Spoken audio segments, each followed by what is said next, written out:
Where will the Antichrist come from? The Antichrist will come from the modern country of Syria, little state of Syria, north of Palestine. In the 8th chapter of the book of Daniel, we have a vision of Alexander conquering the old Medo-Persian Empire.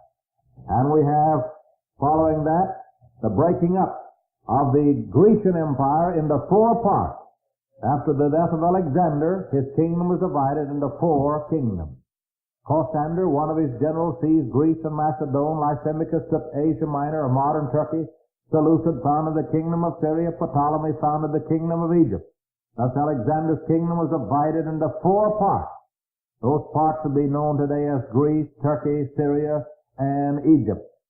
And in verse 9 it says, out of one of them came forth a little horn which waxed exceeding great, toward the south and toward the east and toward the pleasant land.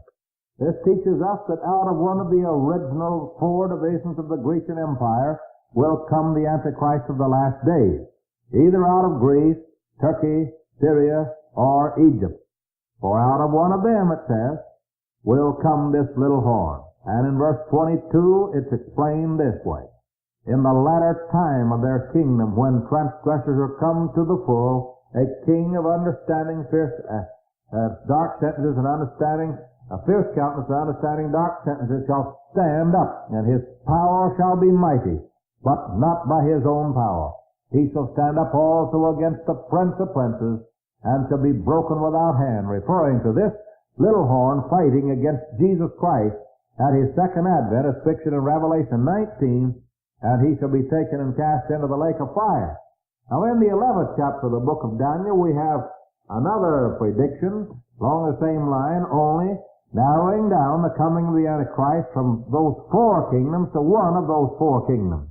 The chapter starts out by stating, there shall yet stand up 3 kings in Persia, and a 4th shall be richer than the all. And he through his strength and riches shall stir up all against the realm of Grecia. Now this refers to Xerxes invading Greece. And these 3 kings that followed Cyrus, or Darius, were Cyrus, the son of Cambyses, and then there was Artaxerxes, and Darius the first profane history, and then came Xerxes.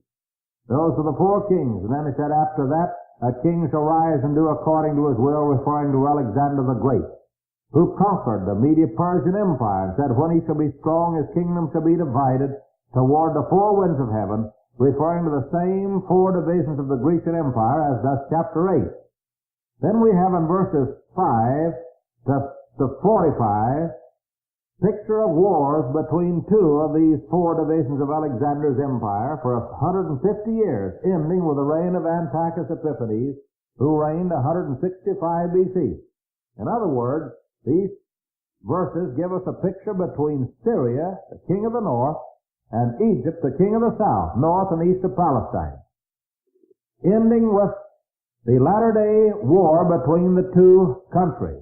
And it states in verse 40, at the time of the end shall the king of the south, Egypt, come against him, that is against the king of the north. And the king of the north, Syria, shall come against him, that is against the king of the south, like a whirlwind. And he shall enter into the glorious land. Many countries shall be overthrown, but these shall escape out of his hands, even Edom and Moab and chief of the children of Ammon. He shall stretch his hand also upon the countries, and the land of Egypt shall not escape. So if the war is between Syria and Egypt, and it tells us that in the last day war the land of Egypt will be overthrown by Syria, then it stands to reason that it is clear that the Antichrist comes from the state of Syria and will overthrow the other 3 divisions of the Grecian Empire in the latter days, and will eventually get power over all the 10 kingdoms inside the old Roman Empire, and will fulfill all the prophecies concerning the Antichrist that are in both Testaments.